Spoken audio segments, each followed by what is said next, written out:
నమస్తే, welcome to కైజనీస్. నేను భాగ్య. గొడ్డపోయేదాన్ని గొడ్డల దాకా తీసుకురావడం అంటే ఏంటో నిజమైన ఉదాహరణ కావాలంటే ఇప్పుడు నేపాల్లో జరుగుతున్న హింసాకాండ. డీజే సౌండ్ దగ్గర మొదలైన ఈ గొడవ ఇప్పుడు కంప్లీట్ గా ఒక కమ్యూనిటీని మా దేశం నుంచి వెళ్ళిపోండి అనేంత వరకు వెళ్ళింది. అసలు దీనికి కారణాలు ఏంటిది?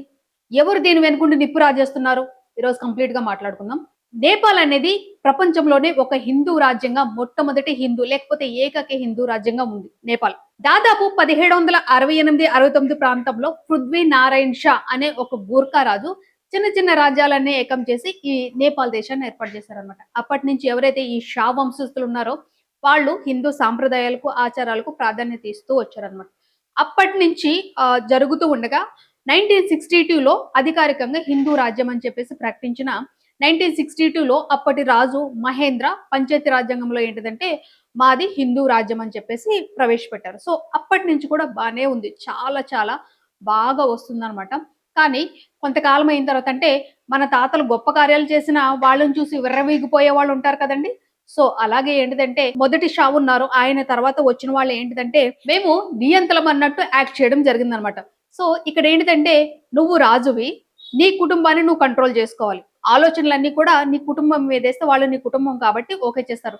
బట్ ఈ రాజులు ఏం చేశారంటే మొత్తం నేపాల్ దేశాన్ని వాళ్ళు గుప్పిట్లోకి తెచ్చుకున్నారనమాట. ఎంతంటే వాళ్ళు చెప్పిందే వేదం, వాళ్ళు చేసిందే రాజ్యం. ఏదైతే మీడియా ఉందో మీడియా గాని ఇతర మతాలని గాని అణిచివేయడం అనేది అప్పుడు బాగా జరిగింది అన్నట్టు, చాలా బాగా జరిగింది. ఇంకొకటి ఏంటంటే ఎస్పెషల్లీ ఈ నేపాల్ని హిందూ రాజ్యం నుంచి లౌకిక రాజ్యంగా మారడానికి కారణం ఏంటంటే నేపాల్లో చాలా రకాల గిరిజన తెగలు ఉన్నారు. చాలా గిరిజన తెగలు అండ్ మాదిగలు, దళితులు, బౌద్ధులు, ముస్లిమ్స్, క్రిస్టియన్స్ చాలా మంది ఉన్నారనమాట. బట్ వీళ్ళందరినీ తీసేసి ఎవరైతే ఈ షా రాజవంశం ఉందో కేవలం ఒక అగ్రవర్ణ వాళ్ళకి మాత్రమే పెద్దపీట వేసింది అనమాట.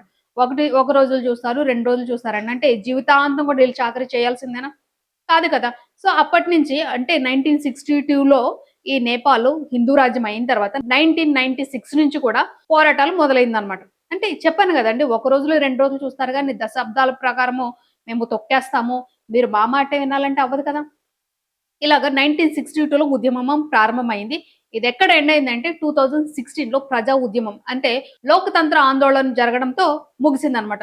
అసలు నేపాల్ ని లౌకిక దేశంగా ప్రకటించడానికి కారణమైన ఆ మహాత్ముడు ఎవరంటే 2005 వరకు కూడా ఈ ఆందోళన కొనసాగుతుంటే 2005లో ఉన్న రాజు జ్ఞానేంద్ర ప్రజాస్వామ్యాన్ని ఎంటైర్ ప్రజాస్వామ్యాన్ని రద్దు చేసి అధికారాన్ని తన చేతిలోకి తీసుకున్నాడు. అంటే తను చెప్పిందే వేదం. పత్రికలు కూడా వాళ్ళ ఇష్టం వచ్చింది రాయడానికి లేదు, అసలు నోరిప్పడానికి లేదనమాట. దీనికి నిరసనగా 2006లో మొత్తం ప్రజలు, నేపాల్ ప్రజలు మొత్తం కూడా యువత, చిన్నపిల్లలు, పెద్దోళ్ళు అందరూ కూడా ఈ జన్ ఆందోళన్ ప్రజా ఉద్యమం చేపట్టారనమాట. అప్పుడు ఈ ప్రజలందరూ కూడా రాజుకు వ్యతిరేకంగా రావడంతో 2008లో రాజరికాన్ని పూర్తిగా రద్దు చేసి నేపాల్ ని రిపబ్లిక్ గా మార్చారు. ఇది అంటే దాదాపు 1996 నుంచి మొదలెడితే 2006 వరకు కూడా దాదాపు 10 సంవత్సరాల పాటు పోరాటం అయిన తర్వాత 2008లో నేపాల్ ని హిందూ రాజ్యం అని తీసేసి లౌకిక రాజ్యం కింద చేశారనమాట.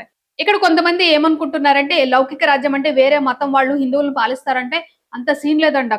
అక్కడ దాదాపు 82% హిందువులే ఉన్నారు. ఇక్కడ ఏమన్నారు లౌకిక రాజ్యం అని చెప్పేసి ఎందుకన్నారంటే ఇప్పుడు ఏదైతే ఈ రాజుల పరిపాలన ఉందో రాజుల పరిపాలనలో ఓన్లీ అగ్రవర్ణాలకు మాత్రమే పెద్దపీట వేస్తున్నారు కాబట్టి ఇక్కడ ఉన్న జనాలందరినీ సమానంగా చూడాలి, అందరిది కూడా సమానత్వమే అని చెప్పేసి ఈ లౌకిక రాజ్యాన్ని ప్రారంభించారనమాట.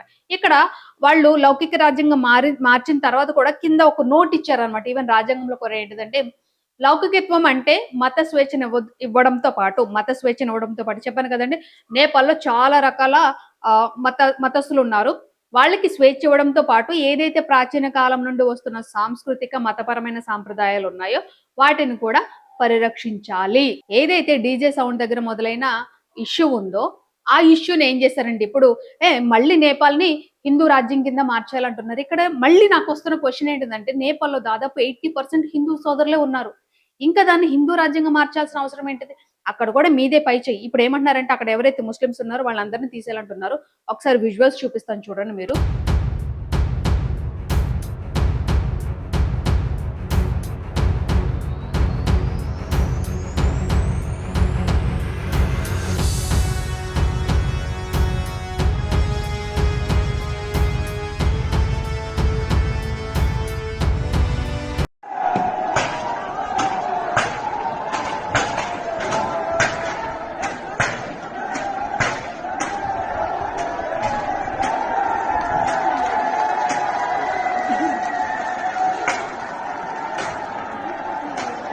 ये अशोक नगर की मस्जिद है।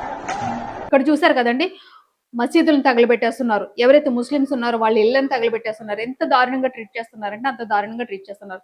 ఇక అక్కడ ఎవడైతే ఈ గూండాగిరి చేస్తున్నాడో, గూండాగిరి అంటారు, వాడికి చదువు ఉండదు, సంధ్య ఉండదు. వాడి మొక్కలు చూడండి ఎట్లా ఉన్నాయో ఒక్కొక్కడు. నోటి నిండా జర్దా వేసుకుని వెళ్ళిపోండి అని అంటే అక్కడ పుట్టిన వాళ్ళు వెళ్ళిపోమనడానికి మీరెవరు? ఇక దీని వెనకుండి పుల్లెడుతుంది ఎవరో తెలుసా? ఉంటారు కదండి, ప్రతి దానిలో ఈ పుల్లలెట్టే క్యాండిడేట్స్ ఉంటారు కదా. ఆ పార్టీ ఏంటిదంటే రాష్ట్రీయ ప్రజాతంత్ర పార్టీ, ఆర్పిపి. ఇంకో పేరు గుర్తొచ్చిందా? చూద్దాం, అది కూడా పేరు గుర్తొస్తుంది అనమాట. సో ఇదేంటిదంటే జాతీయవాదం, హిందూ జాతీయవాదం, అదే మతాన్ని భుజాన్ని వేసుకుంటుంది. నేను మతాన్ని ఏమనట్లేదు, మతం ముసుగులు చచ్చిపోతున్న కుక్కల గురించి మాట్లాడుతున్నాను అనమాట. ఈ ఆర్పిపి పార్టీ ఏదుందో నేపాల్ని తిరిగి హిందూ దేశంగా మార్చాలి అంటే ఆ పేరు రావాలన్నమాట. ఏదైతే రాజ్యాంగం ఉందో ఆ రాజ్యాంగంలో పేరు రావాలని కోరుకుంటుంది అనమాట. కొంతమంది ఏమంటారంటే పేరు మారిస్తే తప్పేంటిదంటే రాజ్యాంగంలో ఒక్కసారి పేరు మార్చిన తర్వాత మళ్ళీ ఏదైతే రాజుల పాలన ఉందో అదే పాలన వస్తుంది. ఇప్పుడు వీళ్ళు కూడా ఏదైతే ఆర్పిపి పార్టీ ఉందో ఆ పార్టీ కూడా ఏమంటుందంటే ఒకటి నేపాల్ని హిందూ దేశంగా మార్చాలి, ఇంకొకటి రాజుల పరిపాలన మళ్ళీ తీసుకురావాలి. అసలు బుద్ధి ఉందారా మీకు? అన్ని సంవత్సరాల పాటు వాళ్ళ కాళ్ళ కింద కుక్కల్లాగా బతికారు, మళ్ళీ వాళ్ళ కాళ్ళ కింద కుక్కల్లాగా దూరిపోతారా? సిగ్గులేదు అసలు మీ బతుకులకి. మీ ఇప్పుడు ఎవడైతే ఈడు ముందుండి తోస్తాడు కదండి, వాళ్ళకి బాగానే మంచి మంచి పదవులు ఇస్తారనమాట. మరి కింద ఉన్న వాళ్ళు, మీ అన్నగారిన వాళ్ళు మీకు బుర్ర లేదంటారా? వెనకాల కర్రలు ఇచ్చుకుని వెళ్ళిపోతున్నారు. ఇంకొకటి ఏంటంటే ఇప్పుడు ఇంకొక పేరు గుర్తొచ్చింది అన్నాను కదా, ఏదైతే మన ఆర్ఎస్ఎస్ ఉందో రెండు కూడా ఒకటే లైన్ మీద నడుస్తాయి అనమాట. ఏంటిది? హిందుత్వం, హిందుత్వం, హిందుత్వం, సనాతన ధర్మం, ఇదే నడుస్తుంది అనమాట. అందుకే ఈ రెండు పార్టీలను కంపేర్ చేస్తాను. ఇక్కడ ఏంటిదంటే ఈ రెండిటికి డైరెక్ట్ గా కనెక్షన్ లేకపోయినా లోపల ఏయో ముసుగులు ఉంటాయి కదండి, ఆ ముసుగులో అది నడుస్తా ఉందన్నమాట. ఇంకొకటి వచ్చిందనమాట, ఇదేంటిది? హిందూ సామ్రాట్ సేన నేపాల్. వీళ్ళని అడుగుతున్నాను, ఎస్పెషల్లీ ఈ కొడుకులను అడుగుతున్నాను అనమాట. ఇన్ని రోజులు ఎక్కడ నిద్రపోయారా మీరు? ఎన్ని రోజులు ఎక్కడ నిద్రపోయారు? 2005 వరకు ఎక్కడ నిద్రపోయారు మీరు? 2005 తర్వాత ఇప్పుడు దాదాపు 10 years దాటిపోయింది కదా, మరి ఇప్పుడెప్పుడు పడుకున్నారు? ఏదోటి రావాలి, పుల్లకి ఎలకడానికి రావాలన్నమాట. మీకు సిగ్గనేది లేదు. మళ్ళీ వాళ్ళ కాళ్ళ కింద దూరు వాళ్ళ కాళ్ళ సందులోంచి వెళ్ళడానికి రెడీ అయిపోయింది అనమాట. మళ్ళీ రాజ్య వ్యవస్థ వస్తే అప్పుడు దురద తీరిపోతుంది అనమాట మీకు. ఈ హిందూ సామ్రాట్ సేన ఏంటిదంటే ఏదైతే సున్సారి తదితర ప్రాంతాల్లో ఈ చిన్న ఇష్యూ స్టార్ట్ అయింది కదా, సో ఆ చిన్న ఇష్యూని ఏంటిదంటే పీకి పీకి చాప చేశారనమాట. చాటని కాస్త లాగి లాగి చాటని చేశారనమాట. వీళ్ళు ఏమంటున్నారు? వీళ్ళే స్టార్ట్ చేసింది అనమాట. ఏంటి? హిందూ దేశంగా గుర్తింపు పొందాలి, వాటితో పాటు మళ్ళీ మేము రాజుల కింద దూరిపోతాము, వాళ్ళ కాళ్ళ మధ్యలోంచి దూరిపోతాం అని చెప్పేసి అంటున్నారు అనమాట. హిందూ సామ్రాట్ సేన ఉంది కదండి, ఈ హిందూ సామ్రాట్ సేనకి మన భారతదేశంతో కూడా చాలా బాగా కనెక్షన్ ఉందన్నమాట. ఏంది నేపాల్కి మనకి కనెక్షన్ అంటే ఉంది. ఏదైతే ఈ ఆర్పిపి నాయకులు ఉన్నారో ఆ ఆర్పిపి నాయకులకి డైరెక్ట్ గా కాకపోయినా ఇండైరెక్ట్ గా వస్తే సంబంధం ఉంటుందని చెప్పాను కదా. ఎవరైతే ఆర్పిపి నాయకులు ఉన్నారో వాళ్ళందరూ కూడా ఇండియా వచ్చినప్పుడు చక్కగా మన మత పెద్దలు ఎవరైతే బీజేపీ వాళ్ళు ఉన్నారో వాళ్ళందరినీ కలుస్తారనమాట. కావాలంటే చెక్ చేసుకోవచ్చు మీరు. ఇప్పుడు ఏదైతే ఈ హిందూ సామ్రాట్ సేన ఉందో నేపాల్, సో దానిలో కూడా భారతదేశంలో ఉన్న మన ఎవరైతే ఈ మతం ముసుగులో ఉన్న దుర్మార్గులు ఉన్నారో వాళ్ళకి వీళ్ళకి చాలా సత్సంబంధాలు ఉన్నాయన్నమాట. చాలా మంచి రిలేషన్షిప్స్ ఉన్నాయన్నమాట. సిగ్గు లేదురా బాబు మీకు, సిగ్గు అనేది లేదు. చిన్న గొడవ అది, వాళ్ళు వీళ్ళు కొట్టుకున్నారు, పోలీసులు వచ్చారు, చెదరగొట్టారు. దానిని పట్టుకుని మీరు ఇలాగా మత కల్లోహాలు రేపేస్తూ ఎక్కడున్న వాళ్ళని వెళ్ళిపోమనడం ఎంతవరకు కరెక్ట్? ఎంతవరకు కరెక్ట్? ఇక దీని గురించి మన బ్రాండ్ బత్తాయిలు ఏమంటున్నారంటే నేపాల్లో హిందూ సోదరులు మేల్కొన్నారు, మరి భారత్లో మేల్కొన్నారంటే అరే కొండ గొర్రెలు కింద కామెంట్లు పెడతారు కదరా, మత విద్వేషాలు రెచ్చగొడుతున్నాం అంటావు కదా. అరే యూజర్గా నిన్నే, యూజ్లెస్ ఫెలో, నేమ్ లేని యూజ్లెస్ ఫెలో యూజర్గా, మరి ఇది విద్వేషాలు రెచ్చగొట్టడం కాదా? ఎందుకు కదా మన బ్రాండ్ బత్తాయిలు ఉన్నారు కదా, ఈ బ్రాండ్ బత్తాయిలు అందరూ, లేడీ బ్రాండ్ బత్తాయిలు అందరూ ఏమంటున్నారంటే భారత్లో ఉన్న హిందువులు మేల్కోవాలంటే సిగ్గులేదు అసలు.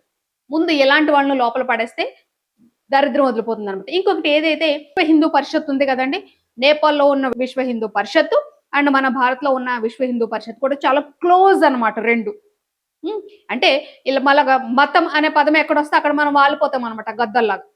ఇది నేపాల్లో పరిస్థితి అనేది ఇద్దండి. ఇక్కడ ఏంటిదంటే చాలా టూ మచ్ గా చేస్తున్నారు, చాలా టూ మచ్ గా. విజువల్స్ చూస్తున్నారు కదండి, ఎంత టూ మచ్ అంటే అందులో మహా అయితే ఎవడు కూడా ఒక 10వ తరగతి వరకు చదువుంటాడు, వాళ్ళ మొహాలు చూస్తేనే తెలుస్తుంది అనమాట. మతం అనే పేరు అడ్డు పెట్టుకుని ఈ రాజకీయాలు చేయడం అనమాట. ఎందుకంటే మతం అనే పేరు లేకపోతే మనం బతకలేమన్నమాట.